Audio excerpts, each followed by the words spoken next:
bom dia a todos, bom dia a todas. Grande prazer estar aqui de novo com vocês aqui na telinha. Confesso que sinto falta dos nossos encontros presenciais. Lá se vão quase 5 meses de pandemia, mas, enfim, encontros pela telinha são melhores do que nenhum encontro. O tema de hoje é a crise do bolsonarismo, tremendo ponto de interrogação. Não há aqui nenhuma afirmação a esse respeito. Vamos explorar esse terreno com dois especialistas em pesquisa, em auscultar o que vai pelo coração e pela mente dos eleitores e dos cidadãos. Esther Solano, que é espanhola radicada no Brasil, doutora pela Complutense de Madrid, professora da Unifesp, campus de Guarulhos, me parece, não é isso? De Osasco, colega do ex-ministro Weintraub, não sei se amiga, mas colega do ex-ministro Weintraub. O que você acha? Não sei, você depois me diga. Depois te conto. Maurício Moura, Esther está conosco, está em Madrid. Maurício Moura, que é doutor em economia pela FGV, em economia do setor público, trabalhou no Banco Mundial, fundou a ideia Big Data, foi o primeiro, pelo menos aqui eu saiba, que previu a vitória do Bolsonaro cedo ainda em 2018, faz muita pesquisa quantitativa, Esther é mais do mundo das pesquisas qualitativas, e a ideia é juntar essas duas metades aqui e fazer uma boa e interessante conversa. Maurício começa, 10 minutos, Esther, 10 minutos, vou fazer um controle desse tempo. Depois começamos uma conversa entre nós e com a participação do público. Perguntas me chegarão, eu vou ter que selecionar, não consigo fazer todas, já de antemão peço desculpas aos que ficarem de alguma maneira de fora. Não é culpa minha, me isento de qualquer responsabilidade, é que há mais perguntas e perguntas interessantes do que tempo para fazê-las. E para não tomar mais tempo, já falei demais, Maurício, a palavra é sua. O que as suas pesquisas nos dizem a respeito da suposta crise do bolsonarismo, se é que crise existe? Maurício, a palavra é sua. Obrigado pelo convite, é um prazer estar aqui conversando com vocês. Eu sou um admirador aí do trabalho da Esther. Eu quero dividir a minha fala aqui em 4 partes, né? A primeira, a gente tem feito pesquisas quantitativas nacionais sobre avaliação de governo desde janeiro de 2019. Então, eu tenho um bom histórico de como é a curva de avaliação do governo Bolsonaro. E aí eu quero começar falando de alguns momentos que me chamam a atenção nessa curva. O primeiro momento foi logo no início do governo, que existiu uma expectativa muito alta em relação ao governo Bolsonaro, principalmente com a quebra dos anos do PT, né, de alguma maneira. Muita gente votou no Bolsonaro para o PT não voltar ao governo, principalmente no segundo turno. E o Bolsonaro começou com uma aprovação, que é o que a gente chama de uma avaliação ótimo e bom, né, quando a gente faz pesquisa, na ordem de grandeza de 45 pontos percentuais, que não é incomum, né? Os presidentes eleitos, eles de alguma maneira carregam um capital político da eleição, principalmente no início do mandato. Só que a partir disso começou um fenômeno muito surpreendente e muito único do Bolsonaro. Ele conseguiu, nos primeiros 4 meses, até o final de abril, perder 15 pontos percentuais de aprovação de ótimo e bom. E quem eram esses 15 pontos percentuais de ótimo e bom? Eram basicamente os eleitores que eu classifico de uma maneira bem simplificada, os eleitores do segundo turno do Bolsonaro. Aqueles que se viram num plebiscito, assim, eu quero o PT de volta ou não. E acabaram votando no Bolsonaro para não ter o PT de volta. Só que também ficaram surpresos com a quantidade de polêmicas e controvérsias que o presidente apresentou nos primeiros 4 meses de governo, né?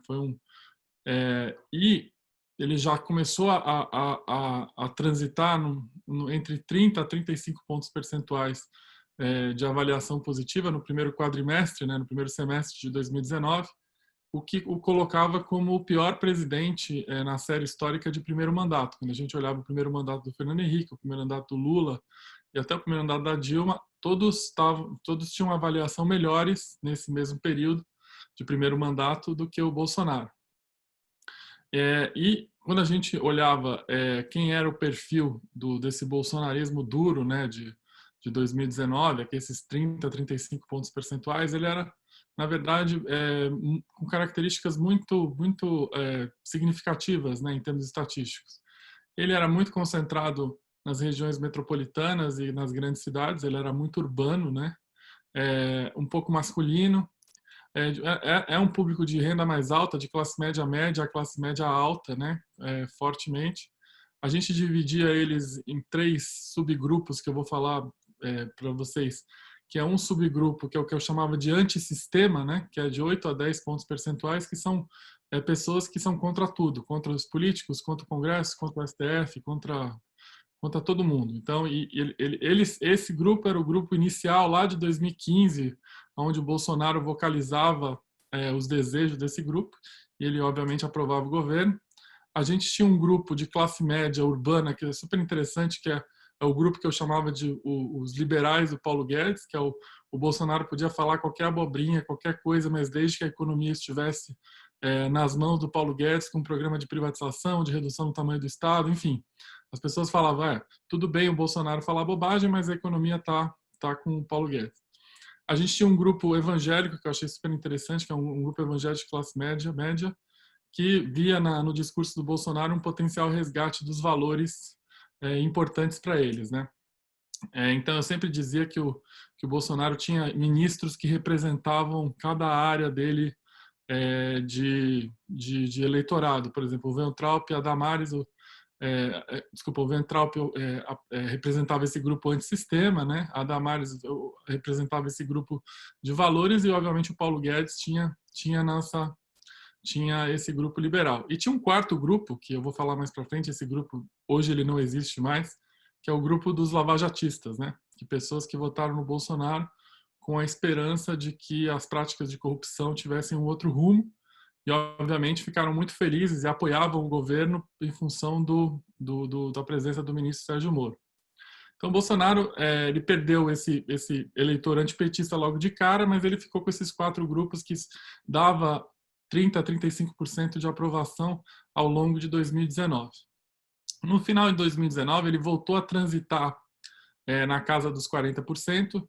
A gente tentou pesquisar os porquês, ele chegou a bater 39%, 40%. Ele teve, segundo as nossas pesquisas, teve um efeito do FGTS, teve um efeito do 13º, teve um efeito de final de ano positivo da economia, que ele teve esse ganho aí de 5 pontos percentuais. Então, até a pandemia, ele estava agora transitando entre 35 a 40 pontos de aprovação. O que entre nós aqui, comparado com os outros presidentes em primeiro mandato, era ruim, mas dado a quantidade de polêmicas que ele se envolvia, era significativo, né? Aí houve a pandemia, que mudou tudo, né? Mudou tudo primeiro, aí eu vou fazer meu segundo ponto da minha fala aqui, que o Bolsonaro, a gente tem dados de todos os líderes globais durante a pandemia.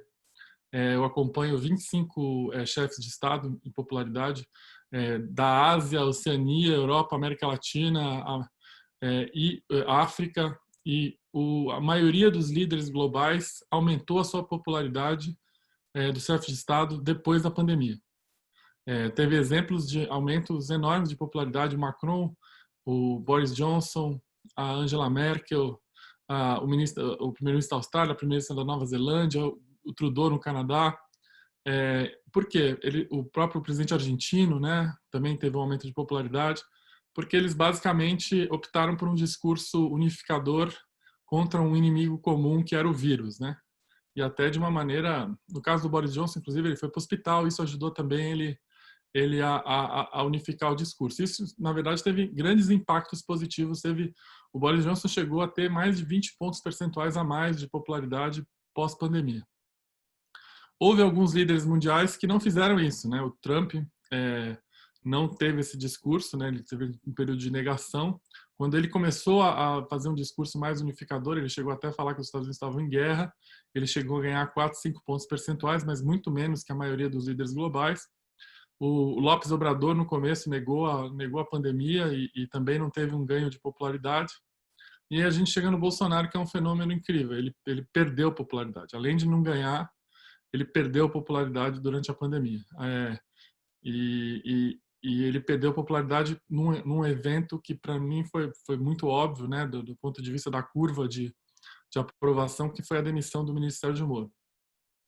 Que nesse dia ele perdeu esse grupo de apoiadores, entre aspas, lavajatistas. A gente calcula que são 10 pontos percentuais que ele perdeu por causa da saída do Sérgio Moro.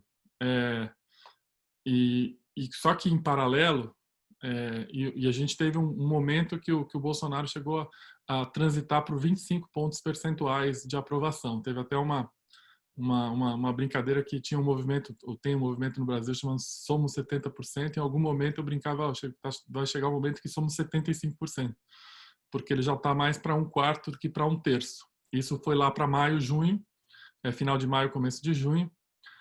Só que, em paralelo, e aí que é o momento que o Bolsonaro vive hoje, né, que a gente, vou falar um pouquinho mais de detalhe, esses 10 pontos percentuais dos lavajatistas eram pessoas também da classe média, também pessoas de regiões metropolitanas altamente escolarizadas, e que viam no Bolsonaro, chegavam a argumentar que mesmo as questões pequenas, aí, entre aspas, pequenas, de rachadinha ou de Queiroz, não se comparavam ao assalto que o PT promovia. Então tinha essa comparação como argumento para apoiar o governo.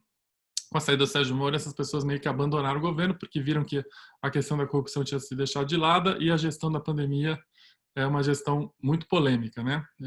Então, só que em paralelo, aconteceu duas coisas interessantes. A primeira é que o Bolsonaro, e aí eu acho que o Trump e o Bolsonaro têm uma característica muito comum, ele desde o início da pandemia ele verbalizou o que os apoiadores deles mais duros achavam sobre a pandemia. Os apoiadores deles mais duros nas redes achavam que o isolamento social era inútil, que ia quebrar a economia, que não podia matar as pessoas por causa de um vírus, e ele martelava isso e criou também, assim como o Trump, uma narrativa cloroquina versus quem não acredita em cloroquina. Enfim, ele basicamente... E aí eu não sei, não tenho informação se ele faz o discurso dele em função do que se fala nas redes ou as redes que reverberam o que ele fala. Mas o fato é que o grupo de apoiadores duro dele, ele repete o discurso de uma maneira praticamente...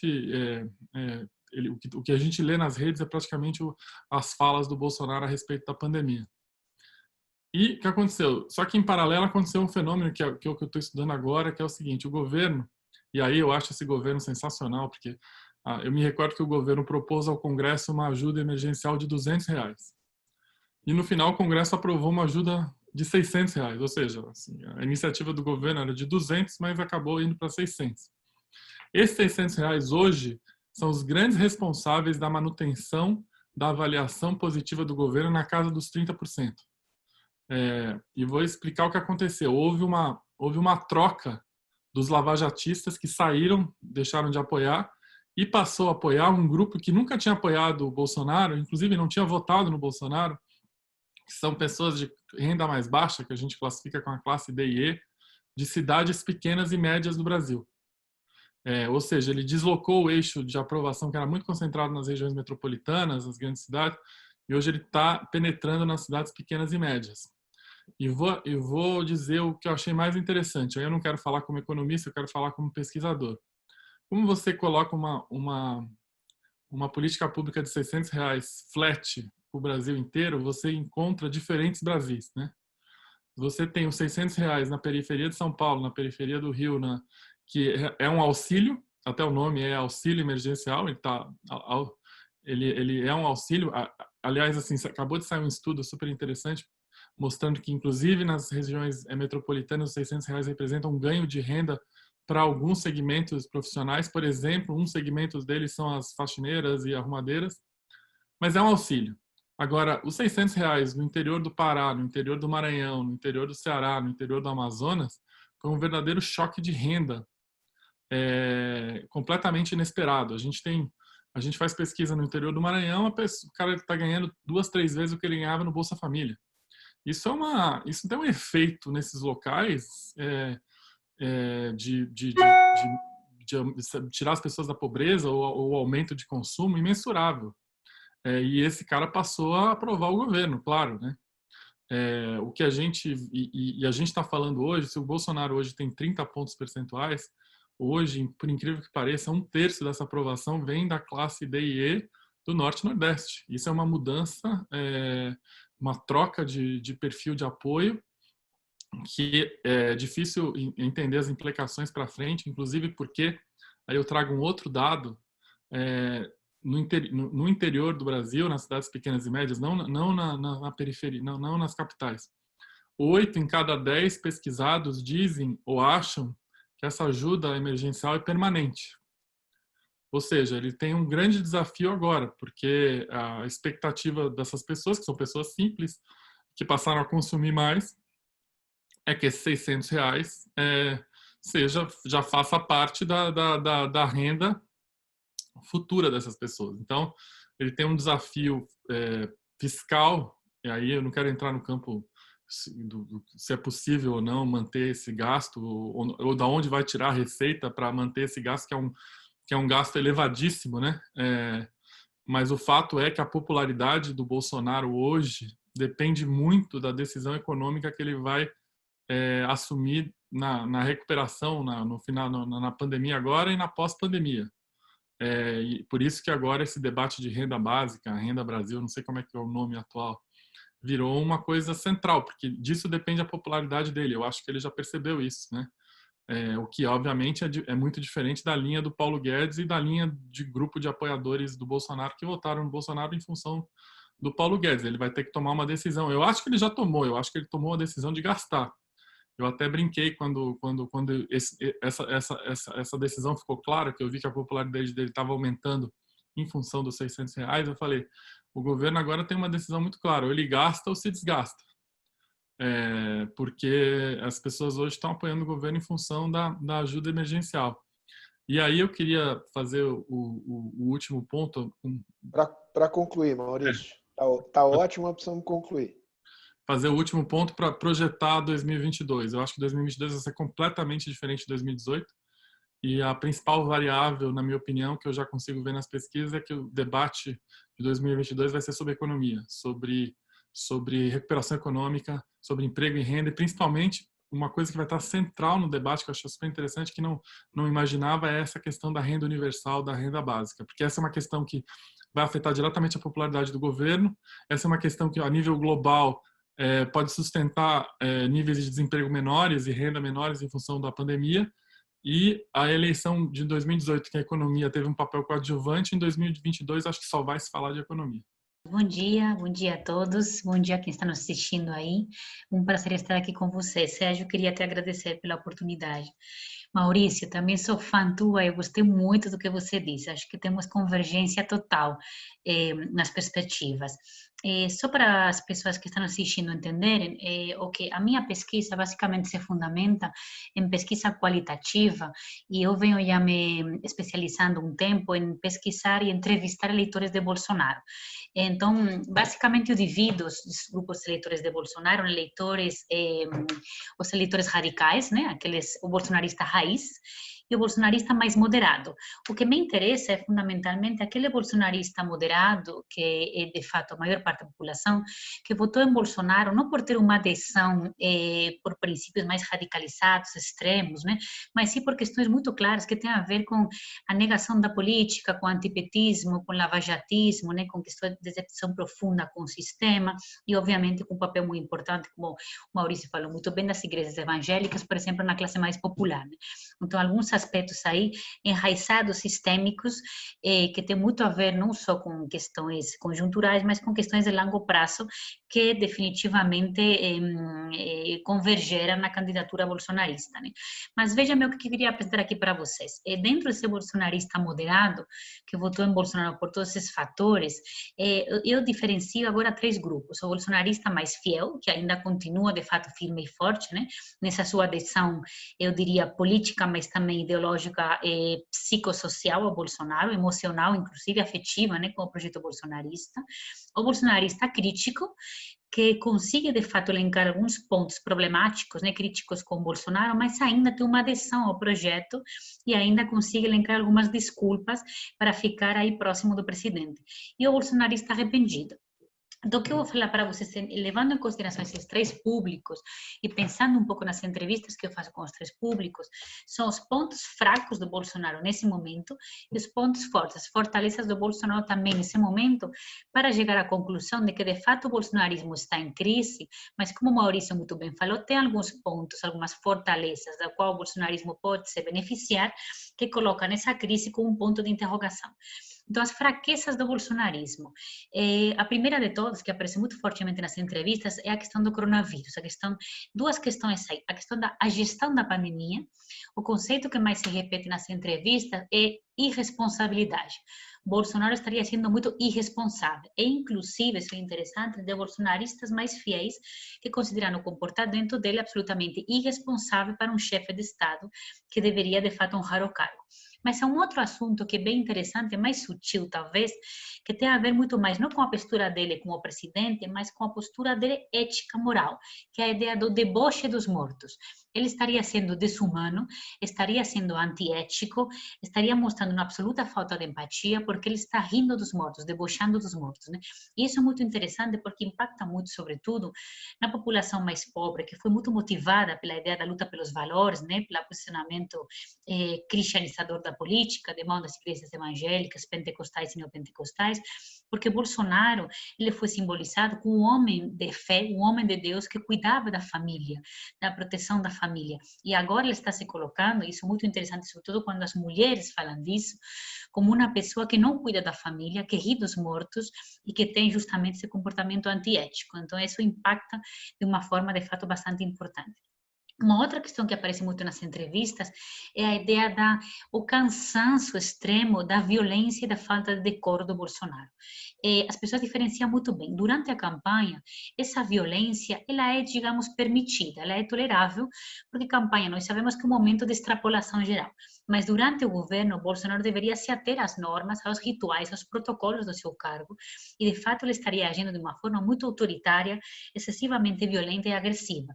Então, várias pessoas colocam, por exemplo, a ideia da saída dos ministros da saúde, né, como um exemplo muito claro, muito simbólico de que o Bolsonaro não aguenta, não suporta, não tolera ninguém que contradiga o que ele fala, né? Então ele estaria se comportando, isso aparece muito nas falas, como um moleque, né? Como um moleque grande, e isso é inadmissível para um chefe de Estado. Então, cansaço muito grande com esse comportamento violento e indecoroso. E uma outra coisa que aparece também bastante, com bastante presença, é a ideia das possibilidades das suspeitas de corrupção que pairam fundamentalmente sobre os filhos. Então, os filhos são um absoluto denominador comum entre todos os entrevistados de avaliação negativa do governo. Os filhos são definidos de diferentes formas, né? São moleques irresponsáveis, violentos, atrevidos, não têm a competência para estar nos cargos onde ele está, etc. E é interessante isso, porque inclusive entre o bolsonarismo mais fiel aparece a avaliação negativa dos filhos. Então, e nós já captamos essa avaliação negativa dos filhos há um tempo, mas depois da saída do Moro, apareceu um outro componente que tem muito a ver com o que o Maurício falou, que são as suspeitas de corrupção que pairam sobre os filhos. Então, o Moro teria saído do governo porque ele teria, de fato, enxergado alguma coisa negativa relativa aos filhos. E aí os bolsonaristas se dividem um pouco. Alguns que falam, bom, mas a corrupção tem a ver com os filhos e ela não toca o pai. Uma coisa são os filhos, outra coisa são os pais. Há outros que falam, bom, mas o Bolsonaro provavelmente sabia de alguma coisa. Aí você já tem uma certa contaminação da corrupção dos filhos ao pai. Mas uma coisa bastante unânime é a seguinte: os filhos são muito possivelmente corruptos e o pai, o Bolsonaro, estaria praticando algumas coisas, talvez ilegítimas, pela proteção aos filhos, por querer proteger aos filhos. Então, indiretamente, essa possível corrupção dos filhos está também contaminando a imagem do pai. E depois, obviamente, do caso Queiroz, né? Lembro aqui os dados da Datafolha, né, que quase 70% dos brasileiros pensavam que o Bolsonaro sabia, né, o paradeiro do Queiroz. Isso fica muito mais agudo, né? Um outro ponto de fraqueza, coincido com o que o Maurício falou, foi a ideia os lavajatistas que abandonam essa fidelidade ao Bolsonaro quando o Moro sai do governo, né? Mas aí é interessante porque a gente vê que esse lavajatismo fica de fato bastante restrito a essa classe média mais tradicional e a população mais empobrecida, né, fica um pouco de fora, né, dessa perspectiva mais lavajatista e foi muito menos impactada pela saída do Sérgio Moro. Então, linkando agora com essa população mais empobrecida, que vive, né, as vulnerabilidades mais fortes da pandemia do ponto de vista sanitário e econômico, eu vou passar então a pensar as fortalezas do Bolsonaro. E veja bem, porque a gente falou, a Covid-19 é uma fraqueza do Bolsonaro enquanto essas duas questões, a irresponsabilidade e o deboche com os mortos. A própria Covid-19 também pode se transformar numa fortaleza para o Bolsonaro. Porque, veja bem, nessa população mais empobrecida, que aqui eu mais pesquiso, a dicotomia que o Bolsonaro conseguiu colocar de vida versus economia reverberou e ecoou muito bem. Então, o que as pessoas falam para mim? Veja bem que paradoxo. Professora, a gente não gosta da gestão de Bolsonaro da pandemia, ela fica negando a importância da pandemia. Mas, por outro lado, confinamento, isolamento social não é um direito, é um privilégio da classe média alta. A gente que é pobre não tem esse direito. Portanto, a gente gosta que o Bolsonaro nos deixe sair para trabalhar, porque se a gente não puder sair para trabalhar, a gente morria em casa. Então, veja bem que paradoxo. Ao mesmo tempo que eles avaliam negativamente esse comportamento negacionista de Bolsonaro na pandemia, ao mesmo tempo é positivo ele deixar as pessoas saírem para trabalhar, porque as pessoas, senão, de fato, não teriam condições econômicas para ver isolamento social. Então, essa dicotomia vida versus economia tem, de fato, uma potência simbólica muito forte para essa população mais empobrecida. E uma outra coisa que a gente vê também com força que está avançando é a ideia de que o Bolsonaro ele estaria de fato deslocando a culpabilidade dele pelos mortos e contagiados a governadores e prefeitos. Então, uma parte da nossa pesquisa é feita em São Paulo e é muito impressionante como todos os entrevistados avaliam de fato que o Bolsonaro tem, claro, sim, parte de culpa, mas que a grande parte da culpa pela situação epidemiológica de São Paulo é do Dória, não é do Bolsonaro. Então, um pouco esse deslocamento, né, da culpabilidade que pode fazer sim com que, enfim, a popularidade dele se estacione, inclusive suba um pouquinho. Um elemento absolutamente fundamental que perpassa ainda hoje todas as falas é a ideia de que, por muito que Bolsonaro erre, tenha um comportamento infantil, irresponsável, violento, mas ele ainda tem uma característica que é uma das características mais preciosas para um político, a autenticidade. Então, a ideia da autenticidade ainda permanece como um bastião, digamos, como o coração, o centro nevrálgico da avaliação positiva de Bolsonaro. As pessoas falam então o seguinte: bom, ele se equivoca, comete erros, né, mistura as coisas, mas o importante de tudo é que ele é autêntico, é que ele é sincero, é que legitimamente quer fazer as coisas bem. Então, isso de fato é um componente que é muito difícil de desconstruir. Uma outra coisa que aparece também para nós como muito surpreendente, negativamente falando, é a ideia da orfandade política. De tal forma que muitos entrevistados que estão profundamente arrependidos com Bolsonaro confessam que voltariam a votar em Bolsonaro em 2022 porque eles não encontram nenhuma alternativa político-eleitoral que seja viável, né? Como a gente pesquisa fundamentalmente a população mais de classe C e D, periférica, as ideias de abandono, solidão, né? A ideia de que nós pobres estamos abandonados por todos os políticos é uma coisa muito forte, né? Então, esses conceitos de orfandade, de abandono, fazem com que as pessoas, de fato, não enxerguem nenhum tipo de possibilidade ou alternativa.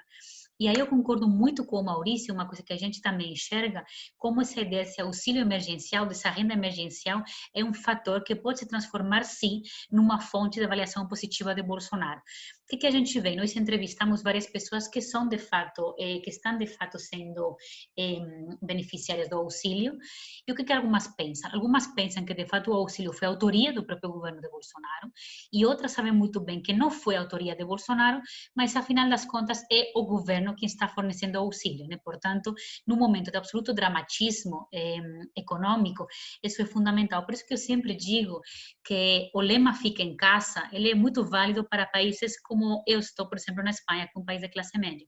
Mas num país como o Brasil, ele deve urgentemente vir acompanhado de medidas de assistência econômicas e de trabalho que são absolutamente prioritárias.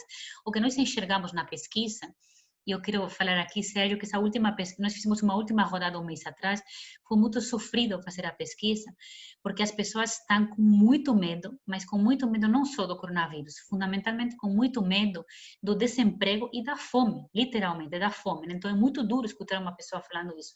Eu tenho que sair de casa, porque senão eu vou morrer de fome. Então acho que falta muitas vezes, me parece, uma certa sensibilidade do campo democrático em entender que a luta não é só contra a pandemia, a luta é também por esse absoluto abandono e precarização econômica, né? E aí eu quero acabar falando também que há três questões que muito me preocupam no ponto de vista seguinte. Eu sempre digo que o Bolsonaro, como figura com nome e sobrenome individual, ele pode ter, de fato, enfim, um desgaste político. Mas o que vai ficar é o projeto bolsonarista, os fundamentos do bolsonarismo social. E eu vejo três questões aí com as quais o campo democrático vai ter que lidar, que, de fato, reverberam muito na população. A primeira delas é essa ideia antissistêmica e da própria criminalização da prática política, da negação da prática política, muito perpassada por uma certa visão da corrupção, como se a corrupção fosse intrínseca e como se fosse definidora da prática política. Então, como que a gente, de fato, começa a desconstruir isso e a reconstruir um certo reencantamento com a prática política, porque isso faz essa ideia da negação da política abre as portas para todo tipo de, enfim, de aventura outsider autoritária, né? E há umas outras duas questões. O Maurício falou muito bem, eu concordo absolutamente que a economia vai ser o carro-chefe da próxima eleição, mas justamente por eu pesquisar muito a população mais empobrecida, eu consigo ver que a moralização da política, a cristianização da esfera pública, essa luta pelos valores levada da mão das grandes igrejas pentecostais e neopentecostais, é um enorme desafio também para o campo democrático, que muitas vezes não está acostumado a travar diálogos, né, francos, horizontais com esse público. Então, a gente conversava aqui antes de entrar no ar, quantas pessoas eu entrevistei na época da eleição que votaram em Bolsonaro porque estavam apavoradas que se o PT subia ao poder, ia ter uma sexualização precoce das crianças, ia ser mamadeira de piroca, kit gay por todo lado, e era um medo legítimo e real, com o qual a gente não soube, de fato, dialogar. E uma outra última questão que também aparece muito forte, ao lado dessa moralização da política, uma militarização da esfera pública também muito forte, que me parece vai ficar para além do Bolsonaro. Essa ideia de que a democracia, ela muitas vezes representa caos, desordem, confusão, que a esquerda, né, representa caos, desordem, confusão, e que só os valores militares, hierarquia, disciplina, autoridade, controle, ordem, etc., podem nos levar, de fato, a uma vida muito mais sossegada em termos políticos, né? E, obviamente, uma coisa que me parece muito grave, e eu vou acabar aqui com dois exemplos.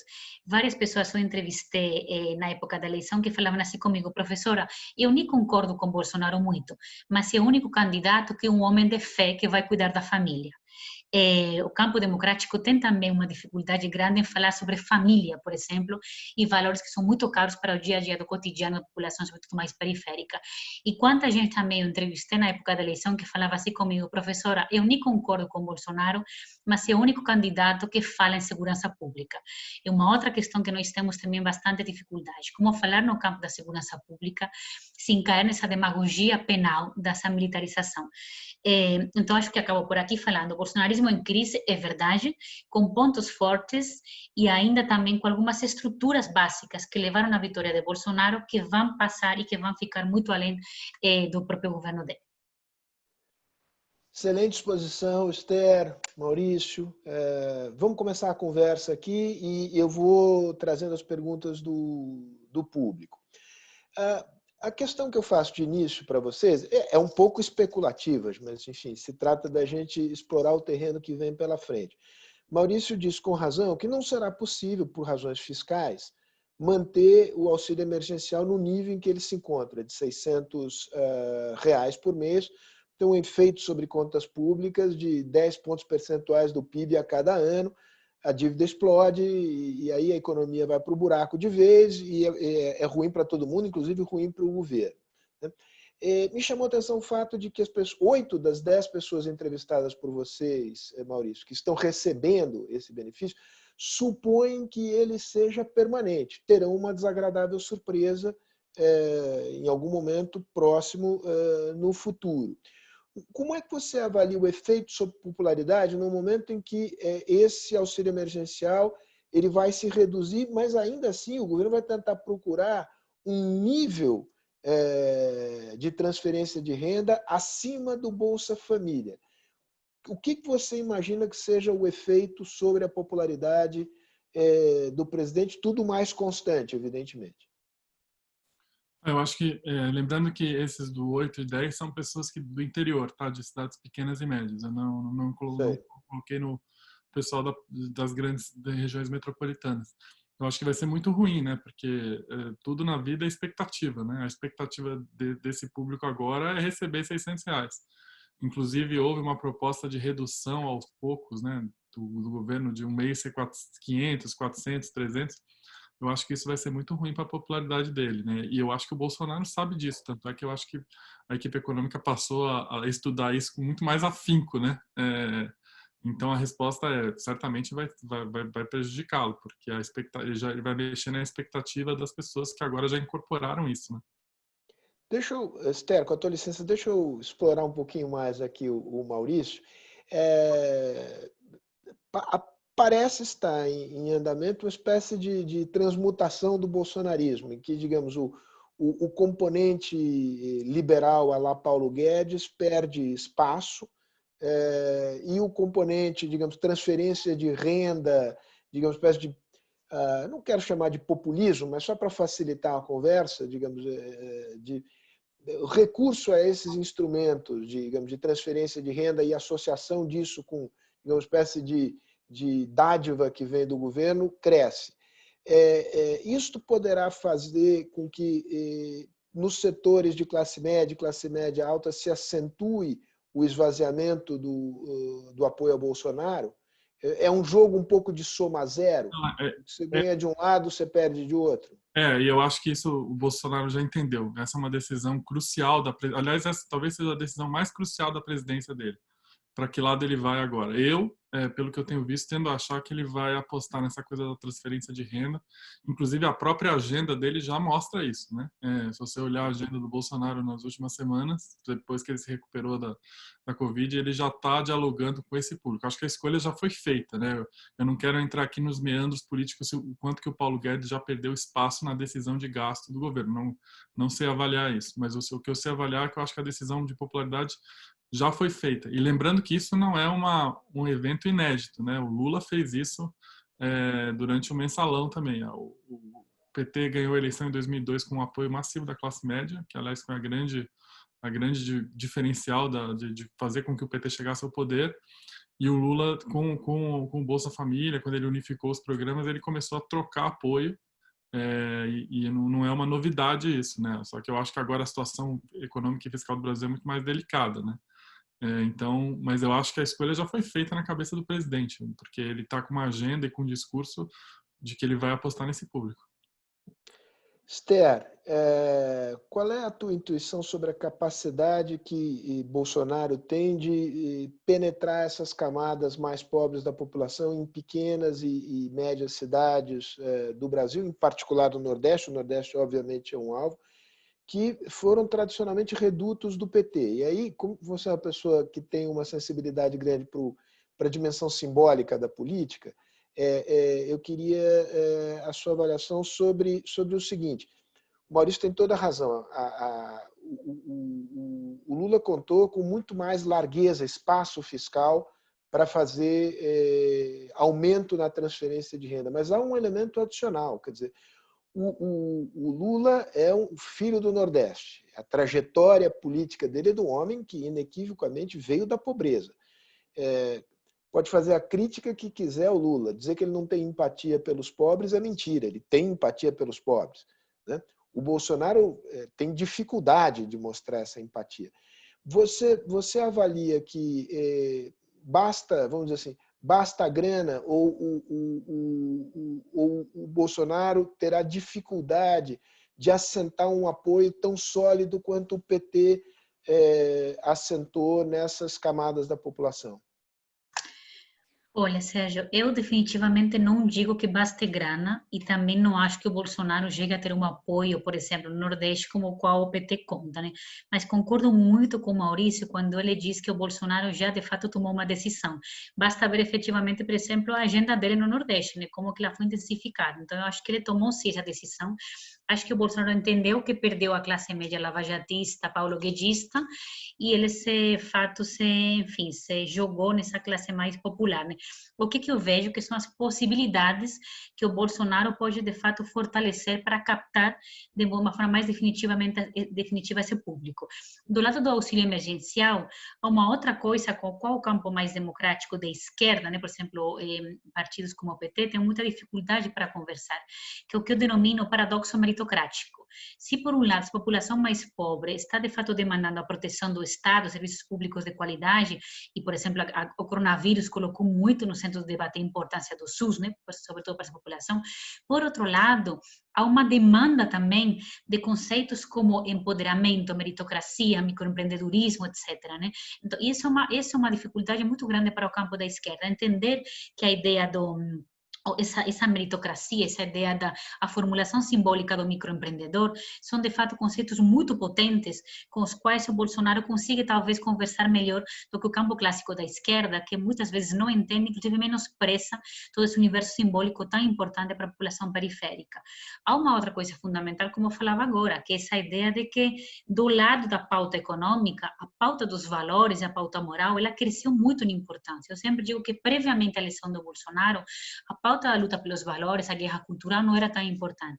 O Bolsonaro levou isso ao centro da política, não só ao centro da política, ao centro do debate do cotidiano das famílias e das pessoas que previamente não conversavam desses assuntos e hoje em dia conversam. Então, eu acho que um desafio absolutamente fundamental, se a gente não quiser que o Bolsonaro avance nos setores populares, é tomar muito em sério o diálogo sobre pautas de valores, moral, e eu insisto muito, e tomar muito em sério o diálogo com as grandes igrejas evangélicas pentecostais e neopentecostais. E uma outra coisa também que eu vejo, Sérgio, e que o Bolsonaro tem potencial para avançar, é no antipetismo, né? É uma das coisas que a gente estuda também, e nós vemos muito bem que olha que interessante como esse antipetismo funciona na classe mais popular. Né? A percepção de que o Lula foi o maior presidente do país é uma coisa que a grande parte dos entrevistados falam. O Lula foi um dos maiores presidentes, o maior presidente, a minha vida estava melhor com ele e o país estava melhor com ele. Mas aí depois veio a corrupção, mas aí depois veio a Dilma, mas aí depois vieram os escândalos econômicos e a crise econômica. Então, há uma certa ideia de que o Lula e o PT do passado não é o PT do presente e talvez não seja o PT do futuro. Então, é uma certa desconfiança em que o PT de hoje consiga, de fato, retomar os feitos do PT do passado. Né? As pessoas falam isso. Eu confiava no PT do Lula, mas e o PT de hoje? Dá para confiar? Então, assim, eu sempre digo, inclusive, isso para os líderes petistas, né? O desafio que o PT tem hoje é um desafio imenso também.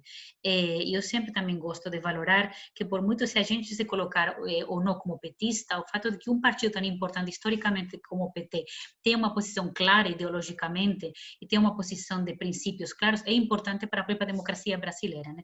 Então, acho que aí o Bolsonaro tem essas janelas de oportunidade para avançar e vai depender muito, me parece, do posicionamento também do próprio campo democrático e obviamente, também do posicionamento, enfim, eu concordo muito com o Maurício, eu quero ver muitas pesquisas do Maurício, quando o auxílio emergencial, essa renda básica começar a decrescer, como que isso vai impactar, mas também concordo com o Maurício, nós não teríamos pensado há 3 anos atrás que o debate sobre a renda mínima universal teria sido posto agora como está sendo colocado.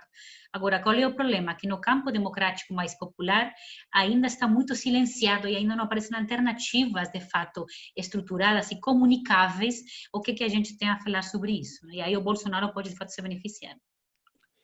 Eu vou passar a palavra para você, Maurício, mas já vou lançar no ar aqui uma pergunta do Gabriel Henrique Oliveira, que é a pergunta que eu também faria. Então, Gabriel, assim, tivemos uma espécie de contato telepático aqui, que tem a ver com a ideia de orfandade política e de antipolítica, porque a crise não é apenas do PT, né?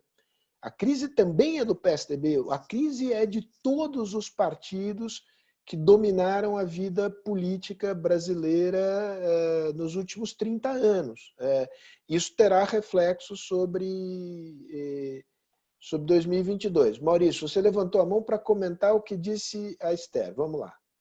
Eu queria só fazer um ponto que eu acho muito importante. Eu acho que o Bolsonaro tem um ativo para dialogar com a classe popular, é que quando o PT ganhou a eleição em 2002, a gente tem o censo de 2000 e 2010, houve um aumento muito grande da massa de evangélicos no Brasil, né? E a gente não sabe o dado do novo censo, mas eu acredito tem demógrafos que estimam que em 2050 a maioria brasileira vai ser evangélica.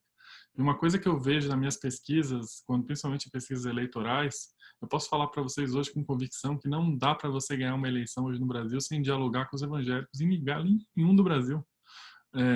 A comunidade evangélica mudou e, obviamente, o Bolsonaro, de alguma maneira, tem uma ressonância aí nesse tema que a Esther falou que é um tema central, que é o tema da família, que não é endereçado ainda do ponto de vista de narrativa. Em relação à crise partidária no Brasil é uma questão seríssima. Existe a instituição partido político hoje é uma instituição amplamente desacreditada. E a gente ainda tem um fato adicional hoje, que o presidente da República não tem partido. E o que dá uma simbologia para a população que assim, é possível governar sem partido. Os partidos hoje têm um problema sério, eles se desvincularam enormemente do cidadão comum, eles são vistos como todas as pesquisas que a gente faz como um trampolim para obter benefícios particulares, claro que cada um tem os seus dilemas, tem os seus problemas, mas a instituição partido político no Brasil hoje é uma instituição destroçada.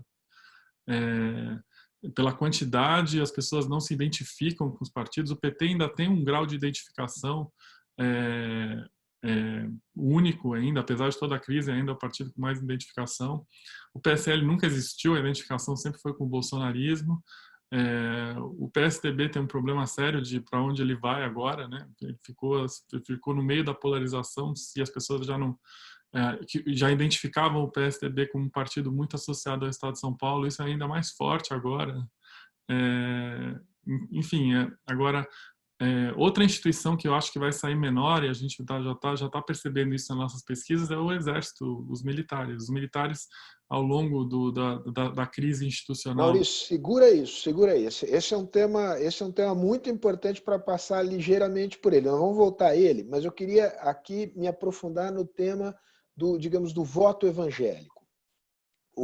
Estou aqui reverberando uma preocupação do Alberto Ágio, aqui fez uma pergunta, acho que de forma irônica, se o único jeito é aderir ao pentecostalismo. Não tem saída se você quiser tiver diálogo com a população.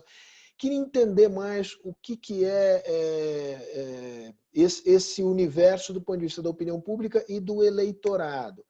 Porque, pelo que disse a Esther, e aí a pergunta primeiro vai para você, Esther, tem duas percepções contraditórias convivendo. Uma é, digamos, ainda a ideia de que Bolsonaro é o personagem que sustenta esses valores ameaçados, né? Ameaçados pela devassidão, pela a perda de critérios morais, etc, etc, etc. Por outro lado, a maneira pela qual ele tem enfrentado a pandemia tem criado problemas para ele dentro desse próprio universo.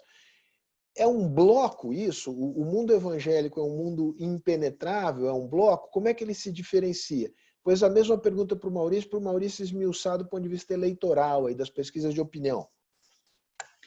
Não, o mundo evangélico é extremamente complexo, né? E quando nós, inclusive, eu acho que vale pontuar aqui que quando nós falamos da importância político-simbólica do mundo evangélico, eu estou me referindo fundamentalmente às grandes igrejas pentecostais e neopentecostais, que hoje em dia são as mais protagonistas, né? E veja bem, por muito que muitas pessoas, sobretudo mulheres, estejam se decepcionando com Bolsonaro hoje desse ponto de vista, mas ainda ele é colocado como a figura política mais próxima a esse mundo evangélico.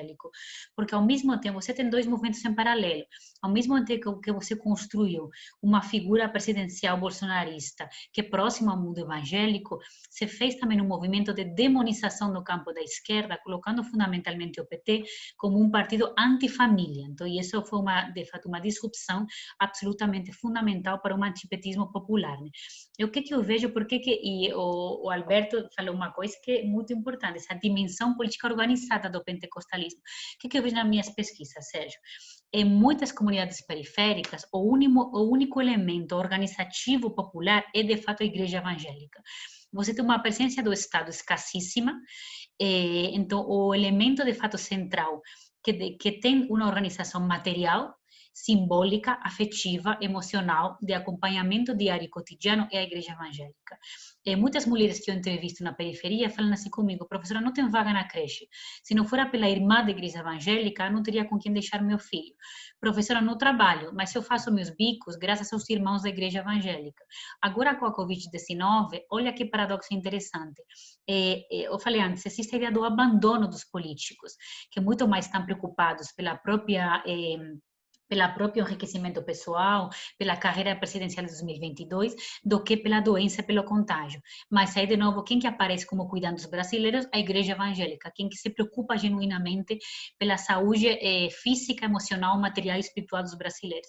Então, no final das contas, se a igreja evangélica é quem organiza o território, os afetos e a vida material das pessoas, é muito evidente, e as redes de confiança das pessoas, que vai também organizar muito provavelmente a eleição, o voto, a preferência eleitoral das pessoas. Isso me parece muito claro, né?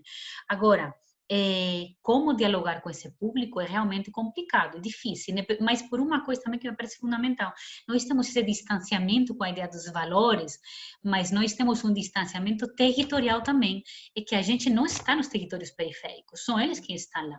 Eu fiz pesquisa há pouco tempo nas favelas, na região de Favelas da Maré, eu me lembro muito bem que as pessoas falavam assim: professor, aqui a igreja é o crime, vocês não estão aqui. Portanto, vocês não contam, né? Vocês não aparecem, nem simbolicamente, nem fisicamente. Né?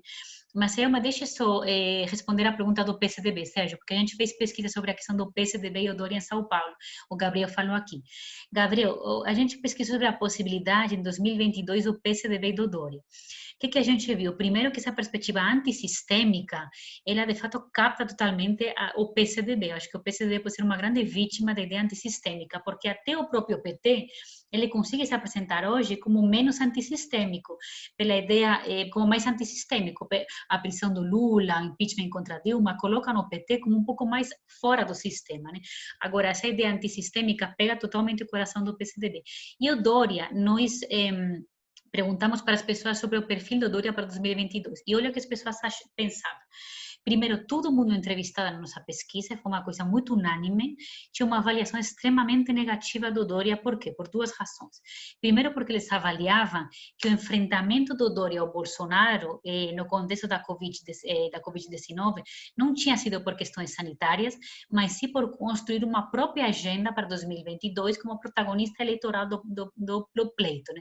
Então, a gente avalia que esse confronto direto do Dória contra o Bolsonaro, de fato, pode ter uma consequência negativa, porque as pessoas entrevistadas falavam que isso não era feito por questões de saúde, mas sim por questões pessoais, de agenda política pessoal. O Dória é qualificado nas pesquisas como oportunista, carreirista, etc. Né?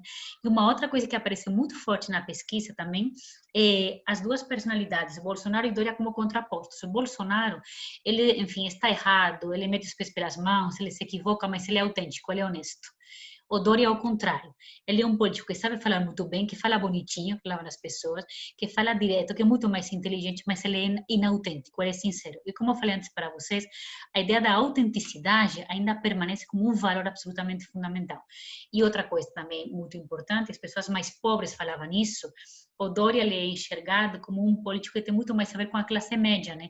Que tem muito mais a ver com um público de classe média, mas que tem pouca empatia com os setores mais populares, né? Enfim, isso me parece que pode dificultar bastante a vida de um tucanato Dória para 2022, né? Esther, deixo agora o Maurício sobre o mesmo tema. Não, acho que uma das vantagens para os governadores da Covid é que os governadores ganharam um conhecimento nacional. Antes da Covid, os governadores eram desconhecidos, inclusive o próprio Dória. Ninguém sabia conhecer o Dória no Norte e Nordeste. Mas com a Covid, vários governadores que eram desconhecidos em nível nacional passaram a ser conhecidos. Isso a Covid, em função da exposição diária desses governadores, deu. Só que essa exposição, no caso do Dória, nacional, ou seja, ele é mais conhecido do que ele era antes da Covid, não se traduziu ainda numa avaliação positiva ou numa intenção de voto. E eu acho que a Estela colocou muito bem. Vai ser muito difícil para o PSDB se colocar como fora do sistema, e vai ser muito mais difícil ainda para o PSDB em 2022, sendo percebido como do sistema, vir com outro candidato do Estado de São Paulo, que é tudo que o Brasil, pelo menos as pesquisas que eu falo, não querem. Alguém de sistema do Estado de São Paulo. Então, assim, o Dória vai ter enormes dificuldades com o cenário posto hoje. Você, Maurício, pode ser impressão minha, mas você comentaria algo sobre, nas pesquisas de opinião, apoio ou rejeição ao Bolsonaro? Como é que se comporta hoje o eleitor evangélico? Mantém-se ainda esse apoio maciço ao presidente ou ele perdeu também espaço nesse campo? Ele perdeu espaço nesse campo pela pandemia, mas ele ainda tem ainda tem um grupo muito resiliente aí, de apoiadores. Mas a pandemia não fez bem para ele nesse campo evangélico. Assim. Agora, outro ponto que a Esté tem toda a razão, que os evangélicos trouxeram para a discussão da política pública essa questão do mérito e da família, né? Do empoderamento. Isso a gente ouve em todas as pesquisas no Brasil inteiro, né? Que o senso de comunidade, o senso de acolhimento que as igrejas evangélicas dão aos mais pobres, também de alguma maneira se traduzem na questão da ética, na questão do empoderamento, na questão do mérito. É super interessante isso. Eu queria que você desse um dado, Maurício, na conversa que nós tivemos aqui antes de começar, enfim, do público entrar. Eu peço desculpas até pelo tema. O tema é horroroso, mas é uma madeira de piroca, alguma coisa, mas é uma espécie de simbolização no nível mais vulgar desta ideia de sexualização da família que seria promovida por um eventual governo do PT. E você deu um dado impressionante do número de pessoas que acreditavam, supostamente piamente, de que esta era uma ameaça real. Qual era o número mesmo, Maurício? A gente, em novembro de 2018, fez uma pesquisa encomendada pela Avast e com os eleitores do Bolsonaro somente. E 1/3 desses eleitores acreditava que a mamadeira de piroca era um risco real. E metade deles acreditava que o kit gay fazia parte das políticas do Haddad caso fosse eleito. Então, esses são números muito superlativos. Esther, diante desses números, né, é evidente que há aí um trabalho, digamos, das igrejas evangélicas, de estigmatização, mas para dizer de maneira, onde o campo democrático errou para que se formasse na opinião pública esse sentimento de que do centro para a esquerda somos todos depravados e contrários à família? Bom, depois de tanto estudar esse campo mais popular, Sérgio, para mim a resposta é muito clara e muito direta. O campo democrático errou porque não levou a sério o que estava acontecendo nesse campo do evangélico popular. A nossa resposta, quando a gente via o meme da mamadeira de piroca do kit gay, era basicamente dar risada, folclorizar, caricaturizar e pensar, bom, esses evangélicos são burros, são fanáticos, né? E do outro lado, o que estava acontecendo era um grande universo simbólico, consensuado, convergente em torno desses elementos. E isso definitivamente diz muito pouco da nossa capacidade de entendimento do próprio Brasil. A religiosidade no campo popular brasileiro é absolutamente fundamental para entender como se organiza, como se formata o campo simbólico, né, popular brasileiro. E a religiosidade hoje, eu diria, de mais impacto político e simbólico é, de fato, a religiosidade evangélica pentecostal, neopentecostal.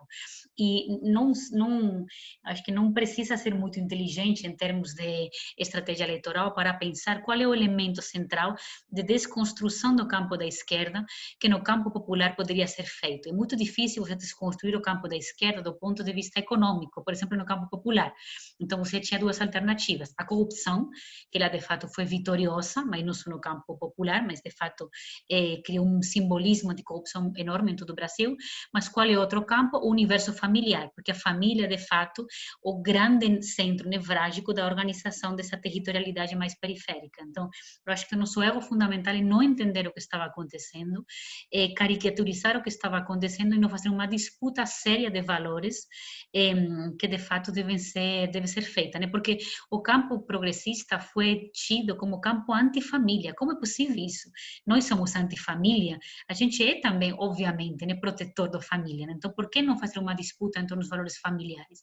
Que tipo de família? Como disputar a família? E uma coisa muito importante que sai muito nas pesquisas, Sérgio, é uma rejeição brutal e agressiva, incluso às pautas identitárias. Então, eu sempre digo, como que a gente consegue refazer um pouco o debate das ditas pautas identitárias, feminismo, antirracismo, luta LGBT, para que elas não criem, né, uma rejeição agressiva e muito, de fato, reacionária nesse campo popular mais conservador. Nós seríamos capazes de fazer esse debate, mas temos que, enfim, botar a mão na massa e começar a repensar que a gente não pode falar só para nós, que temos um mundo inteiro, um Brasilzão inteiro aí para falar. Maurício? Eu juro que quando eu comecei a ver o Bolsonaro crescer, eu me senti num déjà vu com a história do Trump. Vou te explicar por quê. Quem gostava do Bolsonaro não levava ele ao pé da letra, mas levava ele a sério. Quem não gostava levava ao pé da letra, mas não levava a sério. Exatamente o que aconteceu com o Trump. E esse ponto da Esther é fundamental. Não se levou a sério esse tipo de comunicação, que até, Esther, desculpa, pegando uma expressão que você criou, essa direita pop que eles criaram, não se levou a sério e juro, pareceu um déjà vu, porque aconteceu exatamente isso com o Trump nos Estados Unidos. Maurício, vamos voltar ao tema dos militares. Eu queria, essa é uma pergunta feita pela Maria Tereza Álvares. Ela pede para você retomar e elaborar esse tema. E além desse tema, vamos falar de outra instituição importante, que é o Parlamento Legislativo. Esta é uma pergunta do Carlos Alberto Barbosa, que menciona o fato de que a Câmara ganhou um certo protagonismo, ela recuperou um certo prestígio no período mais recente.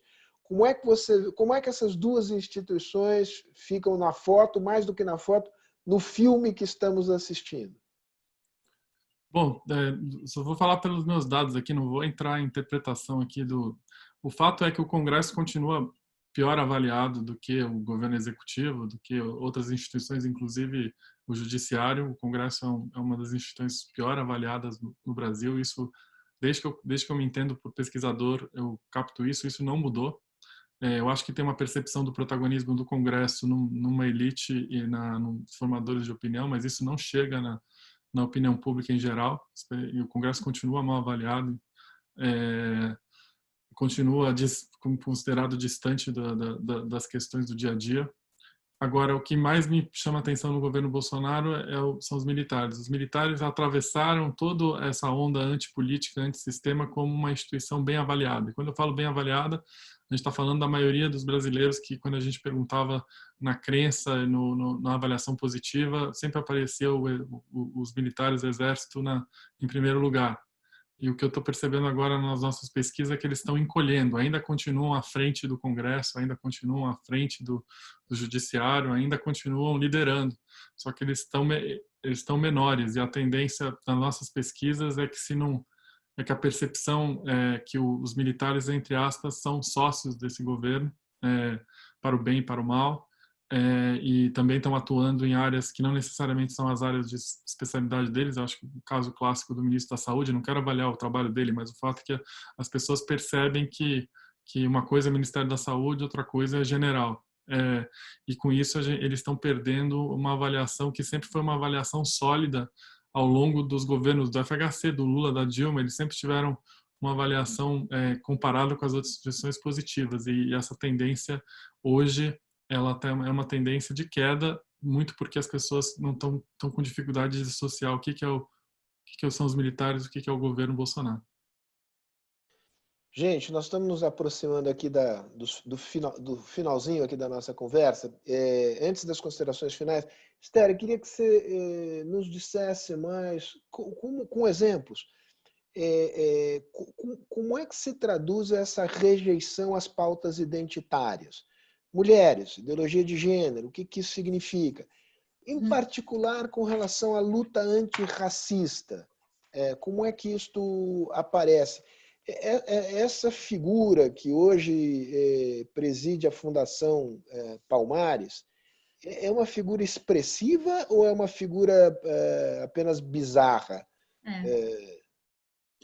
Olha aí, Sérgio, da forma como estão construídas hoje as pautas identitárias, quais são os dois problemas fundamentais? Para essa população mais conservadora moderada, né, mais periférica conservadora moderada, há dois problemas fundamentais. O primeiro deles é que as pautas identitárias que têm a ver com feminismo e luta LGBT são consideradas antifamília. Então, o problema não é a luta pelas mulheres. E muitas pessoas que eu entrevisto são perfeitamente a favor de uma luta maior contra a violência da mulher, da melhoria da mulher no mercado de trabalho, etc. Mas o feminismo foi colocado, foi posto simbolicamente de tal forma que ele é visto como, de fato, um destruidor da unidade familiar. Exatamente igual à pauta LGBT. As pessoas que eu entrevisto, elas são a favor, de fato, de aumentar os direitos para a população LGBT.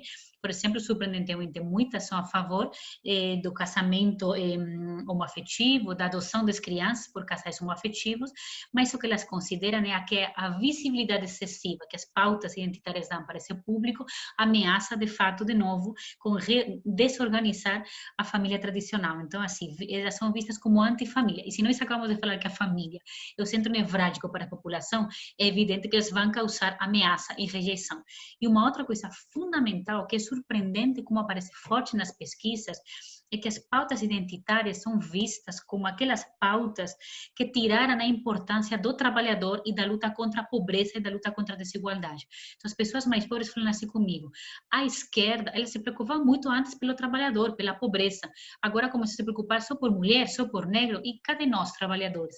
Por quê? Porque há um senso de pertencimento muito maior da classe popular à ideia do trabalho, da pobreza, do que a ideia, por exemplo, do ser negro, do ser mulher. Isso a gente tem que pensar aí como se construir a identidade.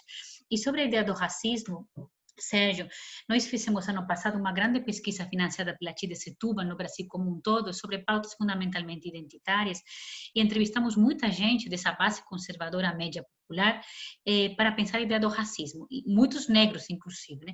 E veja bem qual é o problema. Todo mundo era unânime em pensar que existia esse racismo na vida cotidiana.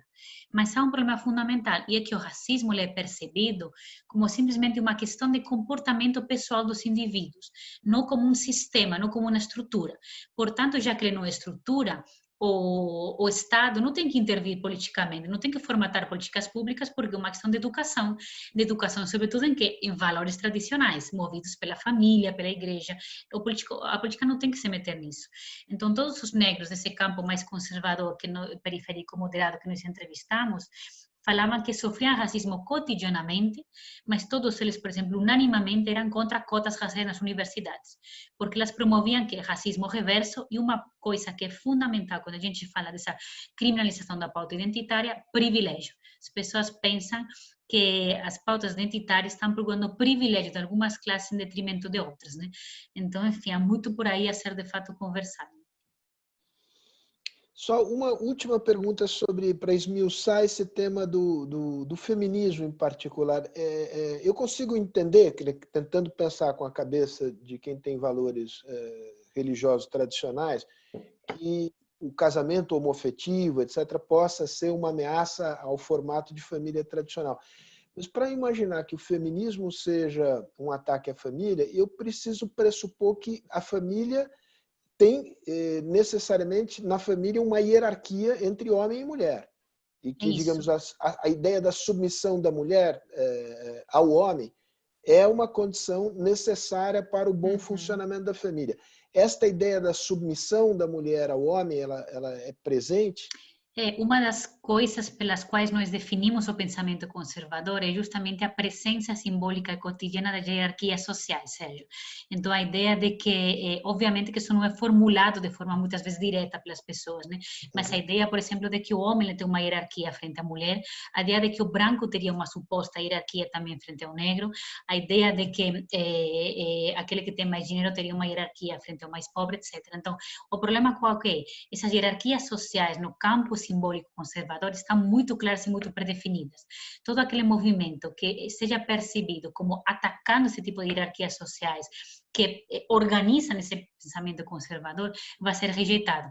Então, ao mesmo tempo que eu entrevistava mulheres que falavam para mim, professora, eu quero que as feministas venham aqui falar de creche, de saúde da mulher, mas eu me defino como antifeminista, eu odeio o feminismo. Tantas mulheres eu entrevistei assim, sejam periféricas, também porque elas falavam o seguinte, vocês feministas são muito elitistas, ficam o dia todo na universidade, eu queria ver vocês aqui na periferia falando sobre creche. Né? Então a gente volta à mesma ideia, a ideia da elitização dos movimentos, dos conceitos, da retórica, e a pouca presença que a gente tem nos territórios, na ponta, onde as pessoas mais precisam desses movimentos. Né? Maurício, bom, considerações finais aqui. Fica a teu critério dizer o que você quiser dizer, faltou alguma coisa, fazer um comentário, mas vou te fazer uma proposta aqui. Se você tivesse aí, com o teu conhecimento de pesquisa que você tem, que desenhar um perfil de um candidato competitivo em 2022, que perfil teria esse candidato ou candidata? Bom, 2022 a gente já tem um candidato competitivo que é o próprio presidente, né? O presidente sim, para disputar com o presidente. Inclusive, o que eu acho que mudou é que antes da pandemia eu acho que ele era muito mais favorito, porque estava muito mais claro a polarização. A pandemia, na verdade, embolou muito a coisa para ele, inclusive essa própria mudança de perfil de apoio veio por causa da pandemia. Mas eu queria deixar 3 elementos para 2022. O primeiro é que se houver um candidato que consiga se estabelecer no campo anti-bolsonarista e anti-petista e monopolizar esse campo, esse candidato vai ter muita ressonância do eleitorado. Isso tá claro para mim. Existe um sentimento nas nossas pesquisas de que as pessoas não querem o Bolsonaro, mas não querem o PT. E tem campo para isso. O problema é que esse campo é muito heterogêneo, então um nome unificador disso vai ser um desafio enorme.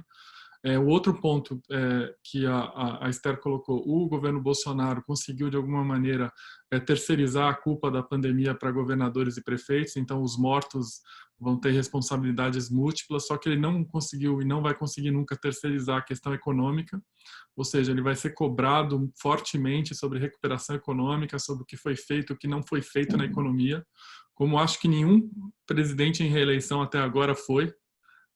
Mesmo em 2014, quando a Dilma foi eleita, a gente já estava entrando numa crise econômica, a gente tinha emprego naquela época, então não teve uma cobrança de economia, então vai ser uma pressão sobre o que você fez, o que você não fez na economia. Ele não vai conseguir terceirizar isso, né? E o terceiro ponto, que é muito diferente de 2018, onde a gente teve uma eleição das pessoas altamente indignadas, né?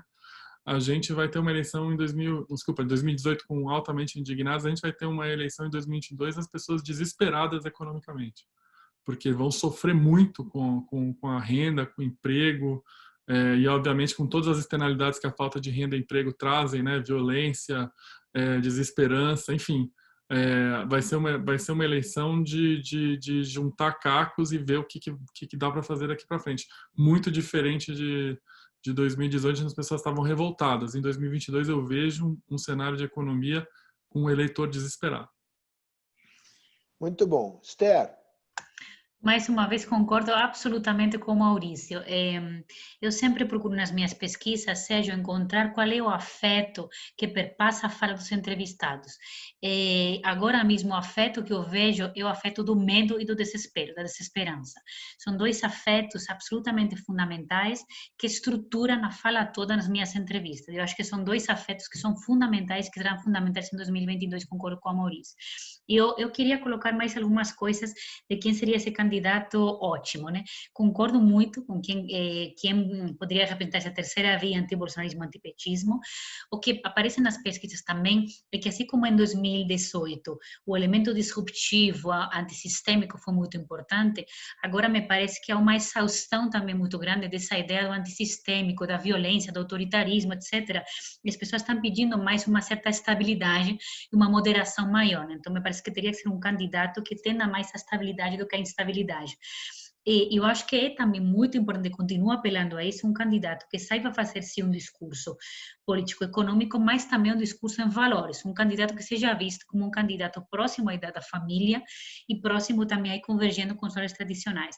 E por último também me parece, Maurício, não sei se concorda, que também me parece que é um desgaste na população, sobretudo mais pobre, de uma ideia neoliberal mais, digamos, mais radical, mais violenta, né? A pandemia colocou muito a importância dos sistemas públicos de qualidade, da proteção dos sistemas públicos de qualidade frente às privatizações. Então, o candidato que consiga, de fato, estabelecer uma convergência entre pautas liberais na economia, mas, ao mesmo tempo, uma sensibilidade social com a proteção aos mais pobres, eu acho que é um candidato que tem, de fato, muita chance.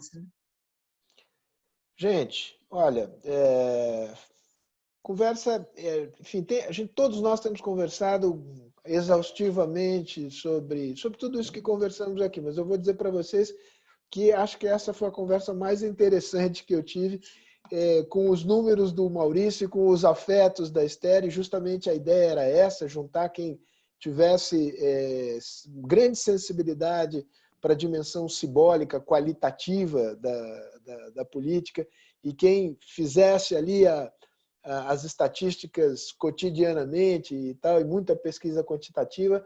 Acho que deu uma química muito boa, foi um prazer conversar com vocês. Tenho certeza que as pessoas que aqui nos acompanharam vão concordar comigo, né? Tem o direito de não concordar, mas acho que vão concordar. Gente, um abraço grande, fiquem bem aí. Maurício em Washington, Esther em Madrid e eu aqui em São Paulo. Obrigado pelo convite. Um abraço, gente. Obrigada, Sérgio. Cuidem-se muito, viu? Cuidem-se Vocês muito. Tudo também. certo. Vamos em frente. Tchau, tchau, tchau.